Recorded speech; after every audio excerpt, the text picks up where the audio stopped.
The accusations seem to be taking their toll on Moore's campaign. A Fox News poll shows the Democratic candidate up 8 points with 50% of the vote, while Moore has 42% of that vote. John Archibald is a columnist with AL.com, which includes newspapers in Huntsville, Mobile, and Birmingham, Alabama. All have written editorials calling for Judge Moore to withdraw from the race. He joins me now to discuss this issue. So we're looking at this issue right now, and we see that the governor of the state is actually standing in support of Roy Moore, yet your newspaper and others are joining to call for his resignation from the race, his withdrawal from it. Why? Well, first of all, it's a pretty amazing statement to say that you believe that you have no reason to doubt the accusers, and yet you still support the candidate.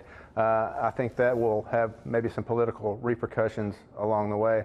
My newspaper editorial did say to drop out. I would add that from what we know of Roy Moore and Roy Moore's history for the last 25 years, Roy Moore will never drop out of this race, and anybody who thinks he does is delusional.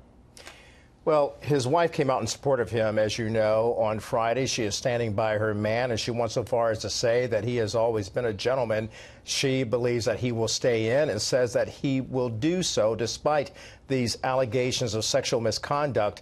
With the wife supporting him and the first female Republican governor of the state to support him as well, what does that say to constituents in Alabama? Well, they're clearly divided. There are quite a few of them who believe the women and have been motivated to say so. There are very many who say it doesn't matter to them in the same sense that Governor Ivey did, that the Republican candidate is more important, which, you know, is an extraordinary statement.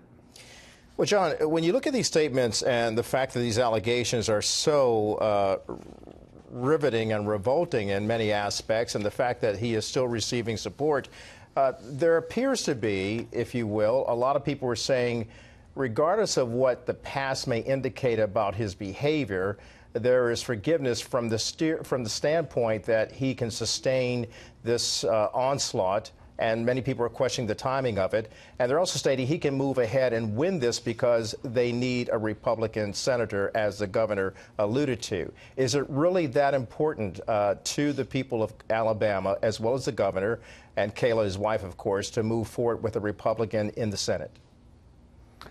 Well, they obviously, I mean, just from discussion about the tax vote today and future votes to come, they clearly feel that it's extremely important to keep that Republican seat, no doubt. The question is when they start looking forward at the party itself and what happens down the line, what does it do to the party when you say right now that it's more important to keep a party vote than it is to keep someone who you, by these people's own statements, might be a child molester? What does that say to people who are considering whether to become Republicans down the road? John, finally, as we saw in Peter Ducey's report there, dozens of Christian ministers are coming out against Roy Moore and believe he is co-opting Christianity for the sake of winning votes. What do you say to that charge from people within his own flock?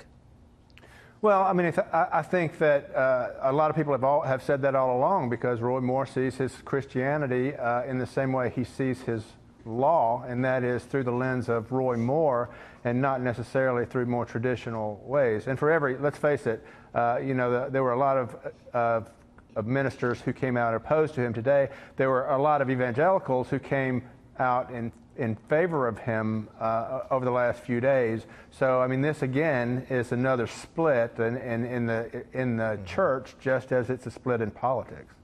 John Archibald, thank you for your insights and your perspective on this, and we'll continue to follow the developments of this important story. Good day to you, sir.